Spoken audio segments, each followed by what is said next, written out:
طلاق ثلاثہ کے متعلق چار گروہ ہیں، ایک اہل سنت و جماعت، ایک غیر مقلدین اہل حدیث حضرات، تیسری نمبر پہ آتی ہیں وکیل حضرات، چوتھے نمبر پہ آتے ہیں یونین کونسل یا پنچایت۔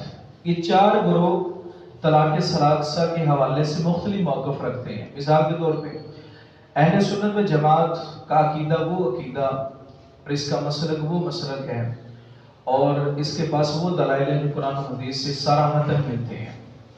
ہمارے نظریے یہ ہے کہ اگر کوئی شخص یکبارگی اکٹھا 3 طلاق دے کہ میں نے تجھے 3 طلاقیں دی، یا الگ الگ کر کے میں تجھے طلاق دیتا ہوں، میں تجھے طلاق دیتا ہوں، میں تجھے طلاق دیتا ہوں، الگ الگ بولے یا اکٹھے بولے، شریعت کا حکم ہے کہ اس کو 3 طلاقیں پڑ جائیں گی۔ اب اس میں کہنا ایک ہوئی ہے یا کہنا کوئی نہیں، تو شریعت کا اس میں کسی قسم کا بھی کمپرومائز نہیں ہے۔ دوسری کیٹیگری آتی ہے غیر مقلدین اہل حدیث حضرات۔ ان کے ہاں یہ کہ اگر کوئی شخص 3 طلاقیں دے وہ ایک ہی ہوتی ہے، اور وکیل حضرات وہ ان سے آگے ہیں۔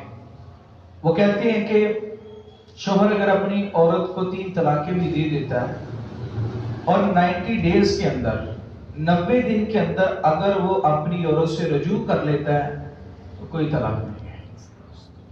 اور پنچایت کی اور یونین کونسل کے حوالے سے ان کا موقف یہ ہے کہ اگر کوئی شخص اپنی عورت کو جتنی مرضی طلاقیں دے دے، 1000 دے، 2000 دے، 100 دے، 150 دے، 50 دے، جب ان کے درمیان ہم نے صلح کروا دی تو کوئی طلاق نہیں ہے۔ یہ 4 موقف ہمارے ہاں پائے جاتے ہیں، اور ان میں